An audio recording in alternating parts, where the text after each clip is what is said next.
In 1980, a young driver from Rome made his Grand Prix debut at the age of 21. He would go on to drive in Formula One until 1994, plumbing the lows and never quite reaching the highs. Nevertheless, he was a fan favourite, having the largest driver fan club for much of the 80s. Despite early challenges, he was to leave the sport as a well-respected driver and competitive racer when he finally retired. At the age of 14, Andrea De Cesaris won the Italian karting championship, a feat he would repeat twice more, also winning the Junior World Championship and the European Championship. In 1977, he was to become World Karting Champion as well. He started racing cars in 1977, entering the Formula Superford Series and making his Formula 3 debut in the European Formula 3 Championship. In 1979, he switched to the British Formula 3 Championship, a proving ground for future Grand Prix drivers, and fought a battle for the championship with Chico Serra, eventually taking second place after winning 6 of the 20 rounds. In 1980, De Cesaris moved into the European Formula 2 Championship with Ron Dennis's Project 4 team. With 5 podiums and his first victory, he claimed 5th place in the championship. And by the end of the season, he had already made the jump into Formula 1. The Alfa Romeo team had been devastated by the death of Patrick Depailler in a testing accident at Hockenheim. Initially, the team replaced him with Vittorio Brambilla, but at 43 years old, the Monza gorilla struggled to get up to speed. So for the final 2 races of the season, Alfa Romeo replaced him with De Cesaris. De Cesaris impressed by qualifying in 8th place for his debut in Canada, although engine failure limited his race to just 8 laps, following it with a similarly impressive 10th place at Watkins Glen, although his race ended after running into the back of Derek Daly's Tyrrell after just 2 laps. The takeover of the struggling McLaren team by Ron Dennis's Project 4 group, partially at the behest of Marlboro, meant that De Cesaris, as a Marlboro-sponsored driver and former Project 4 racer, was given a seat alongside John Watson for 1981. It was a partnership which was to sour over the coming season. He would be tagged with the nickname De Crasheris by the British press after what was to be a chaotic first full season in Formula 1.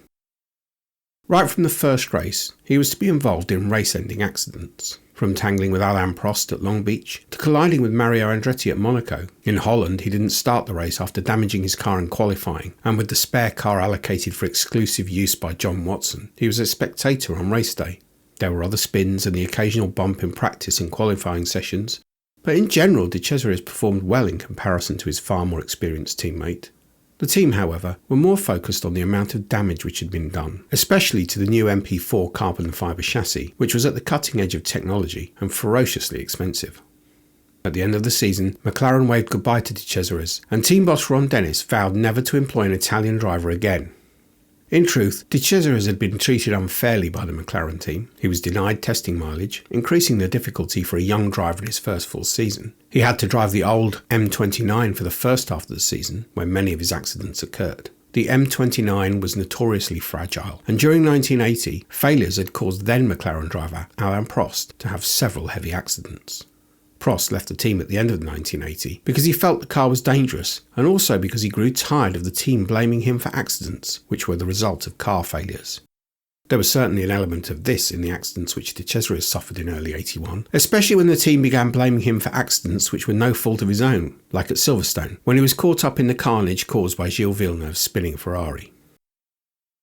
With Mario Andretti deciding to retire from Formula 1, a seat became available at Alfa Romeo, and his strong performance in his 2 races in 1980, along with support from Marlboro, earned De Cesaris a seat in the team alongside Bruno Giacomelli. Giacomelli had looked very good during 1981, but was limited to a single podium by reliability issues with the car. The expectation was that he would maintain his status as team leader in 1982. The season started with the drivers striking in South Africa, after 6 of their number, including both Giacomelli and De Cesaris, were excluded from the race for failing to sign FISA's new super licence, which contained hugely unfavourable terms for the drivers. As soon as FISA excluded the 6, all of their colleagues joined them in striking on the first day of racing. An agreement was reached which allowed the race weekend to go ahead, and the new super licence was eventually dropped by FISA. After all the excitement, De Cesaris made a good start to his second stint with Alfa Romeo, out-qualifying his teammate and reaching the end of the race without any dramas. In Brazil, De Cesaris outqualified Giacomelli again, and at the third race at Long Beach, De Cesaris, to the amazement of many, put together a stunning lap to claim pole position ahead of Niki Lauda, the driver who had replaced him at McLaren. In doing so, he became the youngest driver ever to win pole position, a record which he held until Rubens Barrichello beat it at the 1994 Belgian Grand Prix. De Cesaris would lead comfortably from Lauda until he was balked when lapping a backmarker, handing the Austrian the lead, and then crashed out of the race when his rear brakes failed. De Cesaris should have won the Monaco Grand Prix after running in a solid fourth place behind Prost, Patrese and Pironi for much of the race. When Prost crashed after a late shower made the track greasy, Patrese spun out of the lead on the approach to the station hairpin, and Pironi's Ferrari died with electrical trouble in the tunnel on the last lap. It seemed like De Cesaris was on for a famous victory. However, the Alfa Romeo stopped, out of fuel, and a recovering Patrese eventually claimed victory. De Cesaris was classified third for his first ever podium, but was left to rue what might have been. For the rest of the season, De Cesaris dominated his teammate, although there was little to show in the way of results thanks to the car's lack of reliability. There was general agreement that De Cesaris had shown maturity in the way he'd handled himself through the season. Alfa Romeo retained him for 1983, whilst Giacomelli was replaced with Mauro Baldi. Alfa Romeo introduced its first turbo engine for 1983, and if anything it exacerbated the reliability issues, with mechanical failures causing 8 retirements across the season.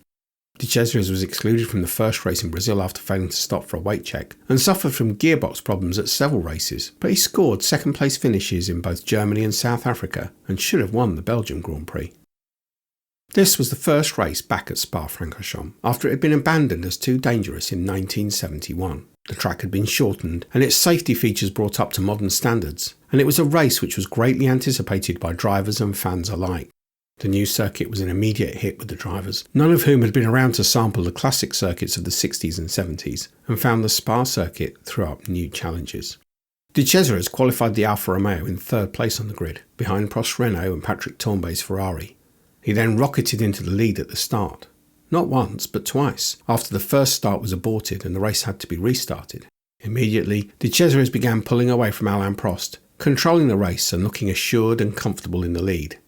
Now, 1983 was the first year in which most teams followed the lead of Brabham in 1982 and started their cars on half tanks of fuel and with soft tyres, planning to stop for a top-up and new tyres at about half distance. Belgium was to be the first race at which Alfa Romeo joined those planning to stop. When De Cesaris pitted just after half distance, the team fumbled it. Instead of taking the usual 13 or 14 seconds of the era, the Alfa Romeo was stationary for more than 25, and when De Cesaris exited the pits, he had lost the lead to Prost Renault. Immediately he began clawing back the deficit, but before he could retake the lead, a failure of the fuel injection system left him rolling to a halt halfway around the 26th lap. Like Monaco the previous season, it was a race he should have won. Unlike Monaco, that was because he had been the class of the field, leading comfortably, setting fastest lap, and always looking like the quickest man on race day. In 1984, De Cesaris left Alfa Romeo and joined the Ligier team, which would be powered by Renault turbo engines. The prospects for the team seemed excellent, however the car was both slow and unreliable, retiring with mechanical problems 6 times, and when it did make the finish it was invariably well down the field. De Cesaris scored points in South Africa and San Marino, which were the only points the Ligier team achieved all season. In 1985, the Ligier was much improved, but still unreliable, with De Cesaris scoring a 4th place in Monaco as the high point of the year. But the most memorable incident of 1985 was to come in Austria, when De Cesaris put a rear wheel onto the grass at the Texaco corner, slid off, and was then launched into a series of barrel rolls and cartwheels across the muddy Österreichring outfield. It was the mother and father of all accidents, and it was amazing to see De Cesaris climb from his car completely uninjured. The Ligier had completed 4 rotations through the air after being launched off a bump in the grass. The popular story which follows is that Guy Ligier sacked De Cesaris because of this incident. However, the truth is rather different. Had that been the case, it is unlikely that De Cesaris would have driven the Ligier at the next race in Holland. In fact, De Cesaris had been approached by Brabham to replace Marc Surer for the remainder of the 1985 season, and believing a deal had been done, he quit the Ligier team after the Dutch Grand Prix. However, when BMW told Bernie Ecclestone, in no uncertain terms, that he was to keep Surer, who was the BMW-sponsored driver, the deal fell through, and De Cesaris was left without a drive for the remainder of the year. In 1986, De Cesaris moved to Minardi, which would be using a new engine designed and built by Carlo Citti. Chiti had been De Cesaris' strongest ally during his time with Alfa Romeo, and helped build an atmosphere in the Italian team which allowed De Cesaris to flourish. However, Chiti struggled to find funding for the new engine, and as a result it was both horrendously unreliable and desperately short of power. De Cesaris retired from every race bar one with mechanical problems. In 1987, he finally got his chance with Brabham. However, Bernie Ecclestone had his mind elsewhere, and the team were on the downward slide. The car suffered mechanical failures at almost every race, this time as a result of the BMW engine's narrow but ferocious power band, which made it difficult to keep within rev limits. Across the season, the team scored just 7 finishes from 32 starts with its cars, and at the end of the year Ecclestone withdrew the team from Formula 1 before selling it to Swiss businessman Walter Brun. There was to be one glorious afternoon at Spa, when De Cesaris reminded the world that he had lost none of his speed. Starting from 11th on the grid on a wet track, De Cesaris avoided the pitfalls of the slippery track, and the BMW engine held together for once, so that come the end of the race, De Cesaris was the only driver not lapped by the McLarens of Prost and Johansson. And even though the car ran out of fuel 200 yards from the finish line, he was a lap ahead of those behind, so retained his place on the podium. In 1988, De Cesaris switched to the Rial team of German wheel manufacturer Günther Schmidt. The car was designed by Gustav Brunner, who is something of an unsung hero amongst Formula 1 car designers. It was a neat design, much smaller than its contemporaries, and for a very good reason. Brunner and engine builder Heine Maeder had calculated that the year-old Cosworth DFZ engine that they would be using would require no more than 190 litres of fuel to get to the end of races, and the car was designed around a fuel tank of this size, and it was not big enough. De Cesaris was to claim 4th place in Detroit, but the car struggled to make it to the end of other races because of engine and transmission issues, and when it did run reliably, it either ran out of fuel, losing further points finishes, or had to be nursed along to get to the finish line. When the steering wheel came off the car at the first chicane at Monza, De Cesaris knew that his future lay elsewhere and returned home to Italy to join the Dallara team for 1989 and 1990. Despite being a small team, it was a relatively successful partnership. De Cesaris should have taken a podium for Dallara at Monaco in 1989. He had been flying all weekend and had worked his way up to 4th place behind only the McLarens of Senna and Prost and Martin Brundle's soon-to-retire Brabham, but was eliminated from the race by an incredibly crass piece of driving by triple world champion Nelson Piquet. Piquet was a lap behind and had been holding De Cesaris up for more than 2 laps. At the Lowe's hairpin, Piquet went wide, and De Cesaris took the opportunity to dive past, only for Piquet to turn across the Dallara, interlocking their wheels and effectively eliminating both from the race. With the track blocked, there was the comical scene of De Cesaris berating Piquet from the cockpit of his car, whilst the Brazilian refused to make eye contact with his rival. It was especially strange because Piquet and De Cesaris, along with Bruno Giacomelli, had been friends who partied and holidayed together. Piquet was apologetic after the race, but the damage had been done. De Cesaris was to eventually get that podium place for Dallara in Canada after a controlled drive in a very wet race, as others dropped out ahead of him, but only after a bizarre incident with teammate Alex Caffey in Phoenix at the previous race. Caffey had been running in 5th place and was about to lap De Cesaris when the latter turned in and squeezed him into the wall. De Cesaris wasn't even aware of the incident until after the race, having not seen Caffey nor received any blue flags to warn of the approaching car. At the first race of the 1990 season, De Cesaris qualified to Dallara a remarkable 3rd on the grid, helped by excellent Pirelli qualifying tyres and rain which washed out the second qualifying session on Saturday. Sadly, what promised to be a handy points haul went out of the window when the Dallara's engine failed after just 25 laps. It was to prove a false dawn, as outside of the rather unique conditions of the race in Arizona, the new Dallara turned out to be less competitive than its predecessor, but just as unreliable. In 1991, De Cesaris was approached by Formula 3 rival Eddie Jordan to lead his team in its first season in Formula 1. The two had a good working relationship, and designer Gary Anderson had built a tidy car for the team's first effort. Despite suffering engine issues in the first 4 races, De Cesaris was a regular top 10 qualifier and scored points regularly for the new team too. At the British Grand Prix, De Cesaris was to have the hardest accident of his career when the car's suspension failed at the high-speed bridge corner, pitching it into the wall on the left-hand side of the circuit and then back across the track into the path of the approaching Satoru Nakajima. But for some remarkable avoidance by Nakajima, this could have had a similar outcome to Alex Zanardi's IndyCar accident or Anton Huber's fatal collision at Spa. And talking of Spa, There was another race in which De Cesaris should have won, but for a bizarre miscommunication between Ford and Jordan. It was a strange weekend for the Jordan team. First, De Cesaris' teammate Bertrand Gachot had been sent to prison in England for the use of CS gas during a road rage incident at the notoriously bad Hyde Park corner in London.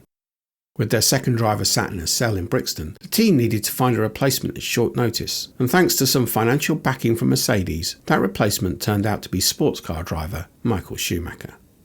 Schumacher proved to be a revelation in qualifying, clinching 8th place on the grid, which would become 7th when Patrese had his Saturday qualifying times disallowed.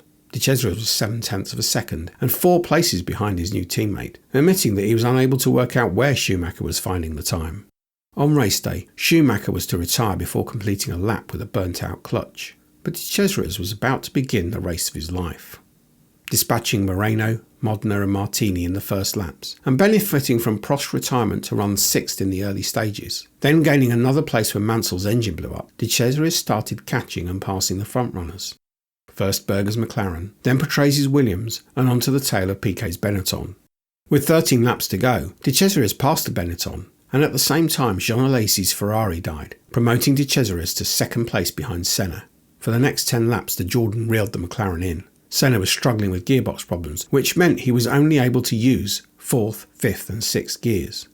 It seemed like De Cesaris and the Jordan team were on the cusp of a remarkable and wholly unexpected first victory. At one point Senna needed to execute a brutal chop up the hill from Raidillon and into Les Combes to retain the lead, but it seemed unlikely he could hold the Jordan off for much longer. Then, on lap 42, the McLaren came round on its own. The engine in the Jordan had failed after running low on oil. Ford had changed the design of the piston rings, which meant the engine would now consume more oil, and had forgotten to tell the Jordan team of the change. At the end of the season, Jordan signed a new sponsor, an agreement which conflicted with De Cesaris' personal Marlboro sponsorship, and he departed the team for Tyrrell. In something of an unlikely pairing, De Cesaris and Ken Tyrrell got along famously, and De Cesaris further demonstrated his maturity by carrying the Tyrrell to points finishes 4 times. Twice after being punted into spins on the first lap.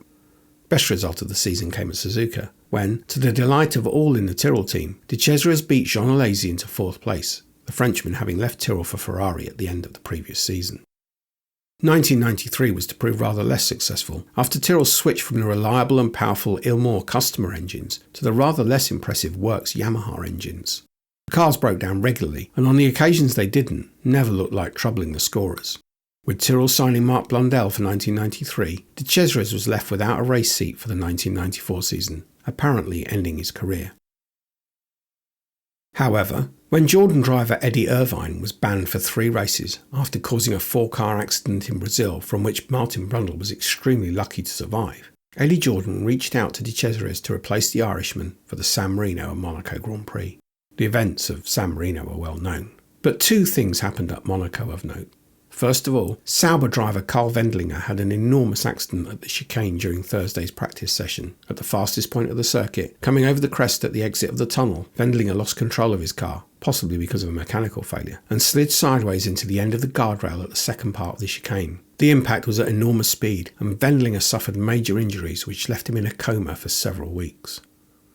Meanwhile, De Cesaris had an excellent weekend at Monaco. He outqualified regular Jordan driver Rubens Barrichello and, from 14th on the grid, drove a typically strong race to split the 2 Ferraris of Berger and Alesi and finish the race in 4th place. With Irvine's ban over, that was expected to be De Cesaris' 199th and final race. However, Sauber needed someone to replace Wendlinger, who was expected to be out for the rest of the season, and approached De Cesaris.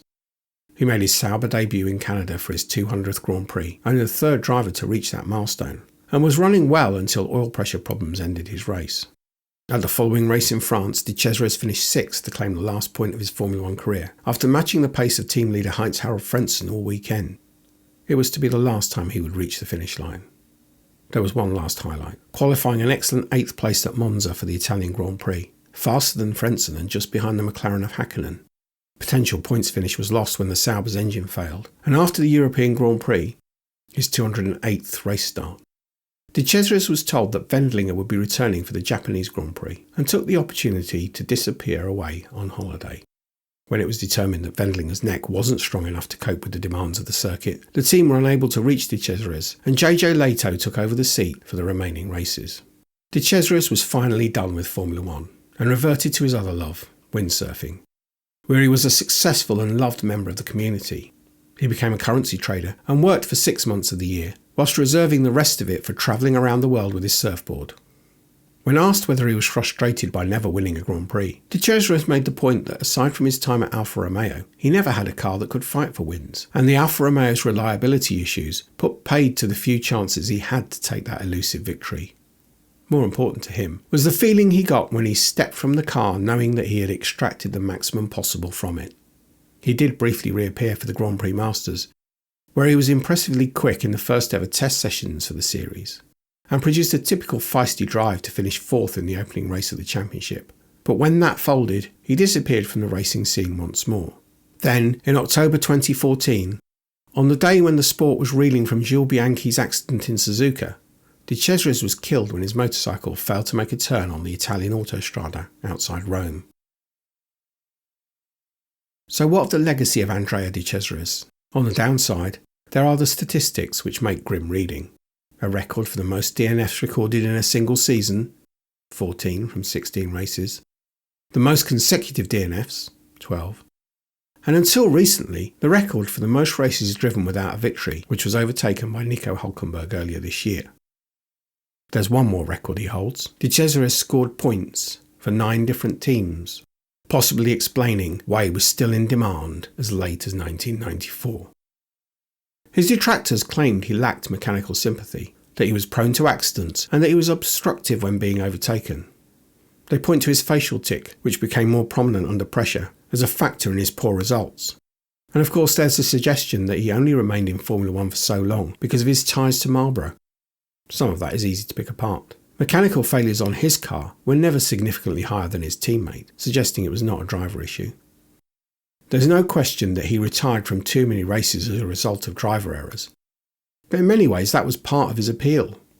He was always at the limit, giving it all. Another driver who had a reputation for being a car breaker and having too many accidents was Gilles Villeneuve, yet it never affected the Canadian racer's reputation in the same way, even though Villeneuve crashed out of a higher proportion of his races than De Cesaris did. There were bad days and crazy days, big accidents and overtaking masterclasses. There was even the occasional day when he looked like the class of the field. And for all his eccentricities in the car, as a person he was a gentleman who would attend meetings of his own fan club, much to the surprise of its members, who would always apologise when he made an error or caused a collision, and who drove in Formula One because he loved driving. He was fast and sometimes erratic, and always exciting to watch. What more could you ask of a Grand Prix driver? There are many good days to remember. Pole at Long Beach in 1982, dominating at Spa in 1983, podiums with Brabham and Dallara. But for me the best day was one that didn't even count. Friday's practice and qualifying sessions at the British Grand Prix in 1991. In the morning he finished 4th, the Jordan perfectly balanced and the driver getting everything out of it, smooth and quick. In the afternoon qualifying session when it mattered, his 5th place was even better. There was no question of anyone sandbagging. And he put the Jordan in amongst the big boys, on the coattails of the Williams, Renaults and McLaren Hondas, and ahead of the Ferraris of Prost and Alesi. Then, on race day, he was 3rd fastest in the warm-up session, behind only Mansell and Patrese. Race day suspension failure ended the chances of a great result, but that Friday performance, battling amongst drivers like Senna and Prost, Alesi and Berger, looking like he belonged amongst them, was peak De Cesaris. There is a long list of Grand Prix drivers who really should have won at least one Grand Prix. Some fell through poor luck, some through being in the wrong car at the wrong time, and others because they never got the car their talents deserved. For Andrea De Cesaris, you could reasonably say that all 3 are true.